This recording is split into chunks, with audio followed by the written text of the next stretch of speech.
Alam niyo ba guys, ako yung nag-bag raid. Ito yung laman ng mga bag niya. Ito yung laman ng bag niya. Ito oh, meron siyang payong na sira. Sira naman yung payong niya dito. Tingnan mo, ito yung sira. Nilagyan niya ng tape dito sa may dulo ba. Yan oh. Sira ho yung payong niya. Ito yung payong niya oh, sira oh. Yan, sira yung payong. May lagay na tape na tape ng, may tape na packaging tape. Hindi naman dapat ito nang nilalagay. Tapos ito, may dala siyang metro. Dito kahapon niya nilagay yung cake.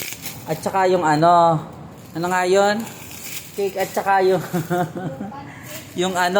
yung pancake na laman spaghetti. Ito po ang laman ay napkin. Tapos ito po yung laman ng wallet niya. Tingnan yung laman ng wallet niya oh. May 100 pesos, may 500 pesos. Tapos ito yung picture niya. May picture siya dyan, yung babae niya. Pangalan si Venus Ra. Ito ka po, tapos may serious siya. Hindi naman masarap. Dahil cheapy. Dahil cheap. Tapos dito may dumating ang ingay. Ang pangalan ay Den Shuong. Ayan, napakaingay ba? Yan, tapos ito meron po siyang makeup. Talo sila. Talo kayo, dalaga kasi siya. Alam yan. Ang makeup niya, ano yan? Lasting waterproof. Oh my god. Lasting waterproof daw. How to use this ba? Paano ba 'to gamitin? Paano ba 'to i-open, Raisa? Parang mangyan ako dito sa yung foundation. Yan po yung kanyang foundation. Bili na po kayo. Siya po ay mabibili din sa may tabi ng bangketa sa halagang 150 pesos. Yan. Wag mo siyang pakialaman kasi kay Raisa yan. Ako'y bag grade lang ako, naki-bag grade. Tapos meron dito siyang mga eyelashes. Ito po oh, fresh powder. Yan ho, may mangunguha ho, makabili lang ng sigarilyo, nanguhan na. Yan. Yan po ginagamit niya sa mukha niya. Kaya po yung mukha niya nagkakaroon ng curve. Kaya don't choose this, yung eyelashes, pang eyelashes ba to?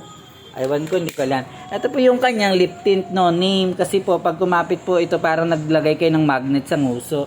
Ito, yan. Kaya yung nguso ng aming nagtitinda dito, lagi nakalamin na pagsuntok. Yan. Ito po yung brush niya. Alam mo yung brush niya, napaka tigas. Parang steel wool ba? Ano ba to? Yan po, yan. Pasensya na kayo. Kasi nag-bag raid ako ngayon. Ito yung aking content ngayong araw na to. Mag-bag raid. Meron din siyang lipstick, kulay blue. Akalaan nyo blue, pero ang laman niya, blue ba yan? Parang blue-green ba? Pero hindi siya lipstick, parang siya, lip balm. Oh my god. Ito pag nilagay mo, nagko-color yung lips. Hindi. May maganda yon, yung light lang siya, tapos pag kinulay mo na nagkukulay, nag-change color ba?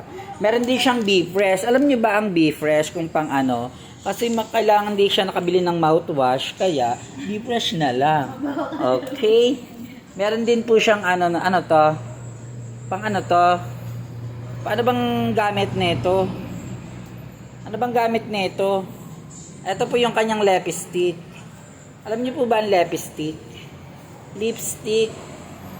Yan, ito yung kulay niya, kulay red. Kaya po yung kanyang uso din ay medyo red. Okay, this is the end of this video. Thank you for watching. Salamat po. Bye-bye. Second raid po tayo ng bag from kasamangahan ko po dito. Ayun po, ayun yung i-rate kong bag sa sunod. Yan. Siguro po alaman niyo 1 million. Okay, thank you. Bye-bye.